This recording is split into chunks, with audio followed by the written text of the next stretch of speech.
If you're looking for the best budget Sony cameras for photographers in 2024, this video has you covered. We're gonna look at 8 different cameras today that are all in 4 different price categories. Starting off, our cameras under $250, and the first camera on our list is the Sony NEX6. This was the final Sony NEX camera that was released in 2013 and rounded out the Sony NEX lineup. You'll get a quality 16.1 megapixel sensor, which is totally fine for most purposes. The images out of this camera look outstanding. I recently took it to a wedding that I was filming, but I brought this camera to be my BTS shooter for photography, and I love the way these images turned out. One of the main highlights of the NEX6 over all of the other NEX cameras are this control dial you have up top to be able to change from manual mode to aperture priority, shutter priority really quickly. This is what you'll see on most professional photography cameras, so I love that it's included here with the NEX6. It's also the only NEX camera that has a standard hot shoe to be able to mount different accessories in that hot shoe port. So you can attach any of your normal Sony or third-party flashes or audio units to that hot shoe. A couple things I don't like would be the user interface. Just feels really old. I've done reviews on all these NEX cameras, and the user interface and the menu system just feels really clunky and old,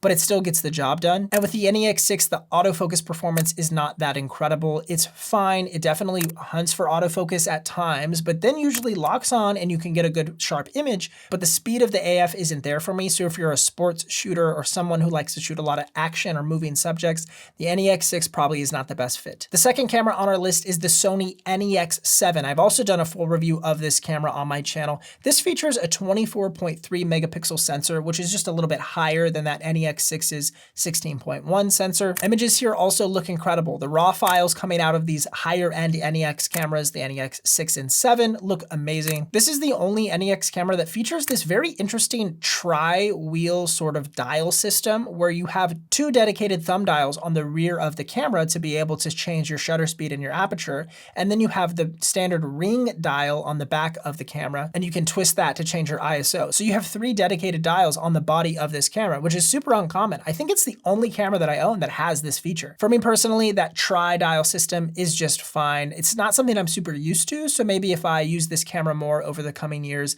I would get more used to it and love it, but I personally don't really care right now. The autofocus feels on par with the NEX6 in my experience, so again, it's a little bit slower and you're gonna have to make sure you have time to lock on to your subject and really can't do a lot of tracking where subjects are coming towards you or away from your camera body. Overall, this is a great camera for photography and has a pretty good viewfinder as well. Our next price category are cameras under $500, and the first on our list is the Sony a6000. The a6000 was launched in 2014, so almost 10 years ago, which is crazy to think about this camera. I remember when this camera was released. I didn't really care about photography or was into photography at the time, but I would see stuff online about this Sony a6000 and I was like, okay, cool. I don't know anything about it, but this camera really put Sony on the map and is one of the best selling cameras of all time. There's so many good things about this camera. The 24.3 megapixel sensor is just outstanding. The autofocus performance at the time in 2014 was one of the best in the world, if not the best. And to put that AF system in such a small body for like a consumer beginner camera was just a revolutionary thing at the time. You do get an updated menu user interface experience from the NEX system with this a6000 system, and we see this menu system for many, many years, I think up until about 2020 with the introduction of the Sony a7S III. There isn't much to say about this camera other than it is a joy to shoot with. I love shooting with this camera, and it really just pioneered a whole wave of Sony a6000 cameras that are even still in production today with the Sony a6700. The second camera on our sub $500 list is the Sony a6300, and it's basically the a6000 but enhanced in every way. You get the same resolution, 24.3 megapixels, but this is a brand new sensor. So the fact that the a6000 had world-class autofocus performance at the time, and then we get an updated version of that just a couple years later with the a6300, that is outstanding. This camera's autofocus is amazing. You also get a marginal improvement to battery life with the a6300, which is important because battery life on these smaller Sony cameras with those older NPF W50 batteries are just terrible. So I like that you get a little bit of improvement to battery life there. And finally, I'll just mention you do get 4K video in this camera as well. And I know this is focused on photographers, but a little note here is that this, I believe, is the cheapest camera that I can find that has a detachable lens system that shoots 4K video in the Sony system. So that's something just to note. If you like photography, but you want to get into video someday, this is a great option that has 4K resolution for you to use for years to come. If you are a photographer and are wanting to begin to dabble in video and you don't necessarily know where to begin, I'll drop a link in the description to my brand new free free online course about how to start a video production company with $0. If you have no money to invest on marketing or high quality production equipment, that's okay. There are things you can be doing today to be able to propel yourself into a career,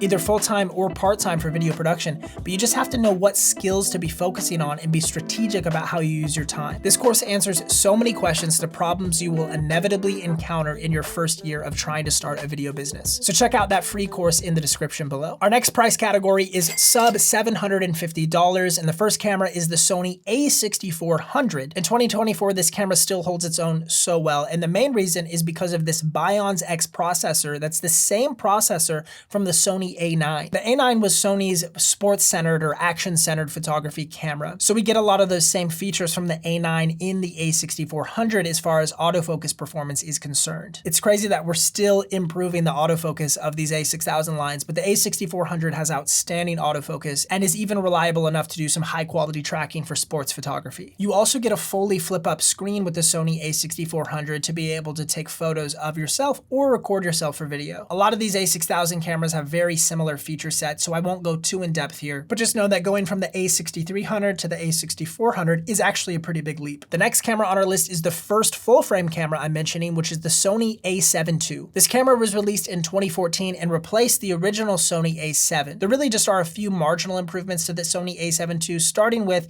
we've added 5-axis sensor shift image stabilization to the sensor. This will be really helpful when moving the camera or trying to track subjects or shooting at slower shutter speeds to be able to stabilize that sensor. Very important feature, and we also get a 30% faster autofocus system than we did in the original Sony a7. The biggest win here for me is the fact that you're getting a full frame sensor. With those bigger photo sites, you're just gonna have better depth of field, better noise performance, especially at those lower ISO values. Not to say that the a6400, which is way newer, won't have better noise performance, because it will at higher ISOs, but at the lower ISO values, this camera really shines. It's just such a big sensor. That full frame sensor is a big upgrade over a lot of these APS-C style sensors that we see on these lower tier cameras on the list. And finally, our camera's under $1,000, and the first camera on our list is the Sony a7R II. There's one main reason this camera made my list, and that's the 42.4 megapixel sensor that this camera boasts. That is an insane amount of megapixels for under $1,000. The R in A7R stands for resolution, so you're getting that high resolution sensor, which is great for landscape photography or even portrait photography if you want to maximize the detail out of your portrait sessions. If you're someone who likes to walk around and take street photography, this is going to be great for capturing detail of buildings and landscapes. I know a lot of concert photographers and wildlife photographers who love the A7R platform for its sharp detail and resolution to be able to crop and reframe images without losing any detail. So that's the main feature you'll get out of the A7R, is just huge resolution. It's incredible resolution. Everything else about this camera is pretty on par with the a7 II. It's a very good camera, but it's just okay as far as Sony's full frame cameras are concerned. And the last camera on our list is the Sony a7 III. I could rave about this camera. I need to do whole videos on this camera. This camera's amazing. I used this camera for years. I used to shoot on Nikon camera systems, and when this camera was announced, I made the leap to the Sony a7 III, and I have never regretted that decision, and probably will never change back, at least for the foreseeable future. You get 693 AF points. That is insane. You get amazing eye autofocus tracking, which is just beautiful for taking portraits. I love using this for weddings and tracking a bride and groom and locking onto their eye. This will have by far the best ISO performance at higher ISO values from any of the cameras on this list. You get dual SD card slots for redundancy backups, which none of these other cameras have. You get the brand new NPF Z100 battery. That's the bigger battery that now all of these Sony cameras are putting in,